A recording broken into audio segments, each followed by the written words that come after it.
Voici une vidéo pour vous donner mon avis sur les différents types de programmes de musculation, en espérant que ça va vous donner quelques idées et vous aider à choisir le bon programme.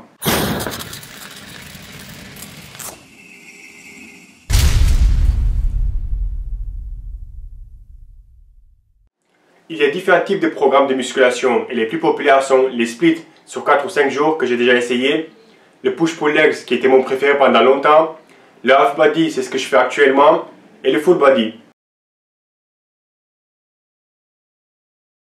Donc on commence avec les splits sur 5 jours, pec, dos, épaules, bras, cuisses, ou les splits sur 4 jours, pec, triceps, dos, biceps, épaules et cuisses. Ce genre de split, je les recommande à personne. Le seul avantage de ce genre de programme, c'est que tu vas avoir une bonne cohésion pendant ta séance.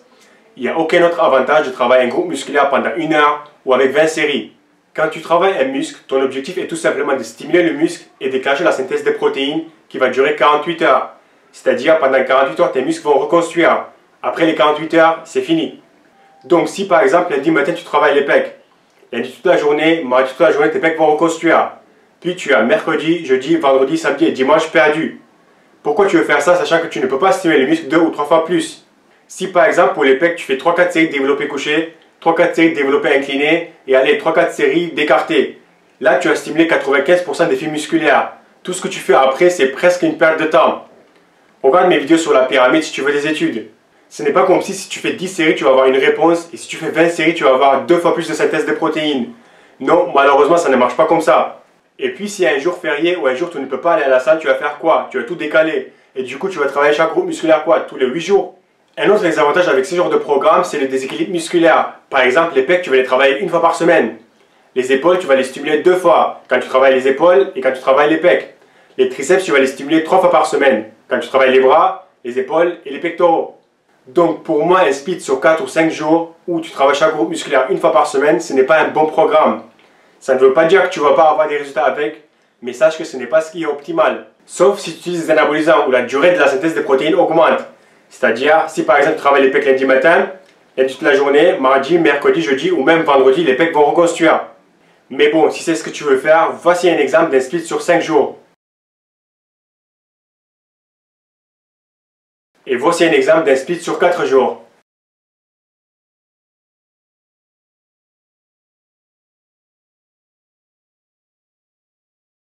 Après les splits classiques, il y a un programme que j'aime beaucoup, le push-pull legs, où tu fais 3 séances. La première séance, tu fais l'exercice de poussée, où tu vas stimuler les pectoraux, les épaules et les triceps.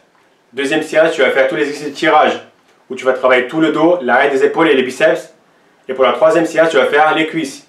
Le push-pull legs, c'est le juste milieu entre le gros split et le full body. Tu travailles chaque groupe musculaire tous les 4 ou 5 séances.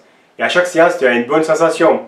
Tu peux par exemple faire 3 séances récupération, 3 séances récupération, ou 6 séances, je récupère, 6 séances, je récupère. Et là, tu travailles chaque groupe musculaire tous les 4 jours ou 5 jours. Par contre, attention, avec le push-pull legs, tu ne divises pas les groupes musculaires, plutôt les mouvements. Par exemple, pendant ta séance de push, donc la séance de poussée, tu ne fais pas quelques exercices de pecs, puis quelques exercices d'épaule, puis quelques exos de triceps. Non, tu fais l'exercice de base en premier. Tu fais par exemple développé couché, puis développé épaule, puis développé couché serré et le reste. Voici un exemple.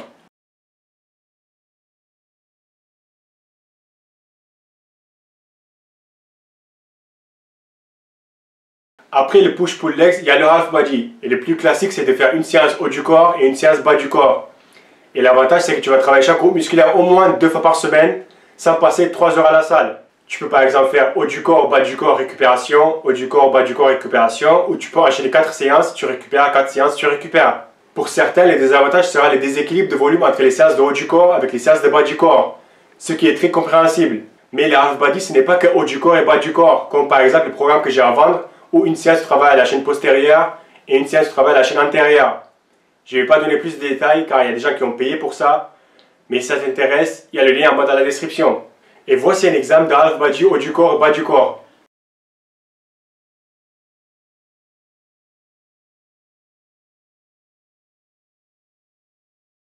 Un full body, c'est quand vous travaillez tout le corps dans la même séance. En général, vous faites une séance un jour sur 2. Et c'est que les exercices de base. Vous ne coupez pas les groupes musculaires. Vous ne faites pas pec, puis épaules, puis triceps, puis biceps, puis les dos, puis les cuisses. Non, sinon vous allez passer 3 heures à la salle. Il faut choisir des exercices qui stimulent le maximum de muscles en même temps. Les squats, le soulevé de terre, développé couché, rowing, traction, la presse. L'avantage de full body, c'est que tu as une bonne fréquence, ce qui est très important.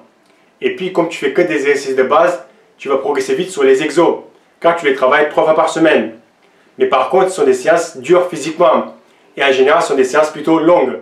La plupart des athlètes qui ne font pas du bodybuilding s'entraînent en full body, et c'est ce que je recommande, et surtout pour les débutants.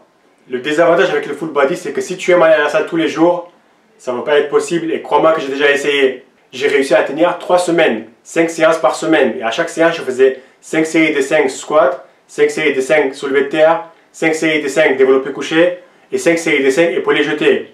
Après ces 4 exercices, j'alternais entre 2 exercices soit de poussée, soit de tirage, soit pour les cuisses. Mais voici un exemple d'un full body que vous pouvez faire un jour sur 2.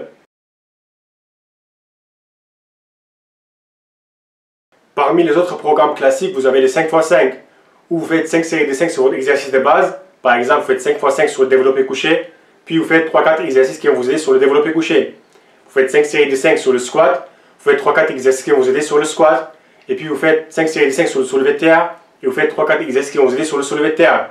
Vous avez aussi le Wendell 5-3-1 que j'ai déjà suivi pendant 1 an. C'est pareil que les 5x5, mais le nombre de répétitions sur votre exercice de base varie chaque semaine. Ce que vous allez faire sur vos exercices de base, donc squat, soulevé de terre et développé couché, la première semaine, 3 séries de 5.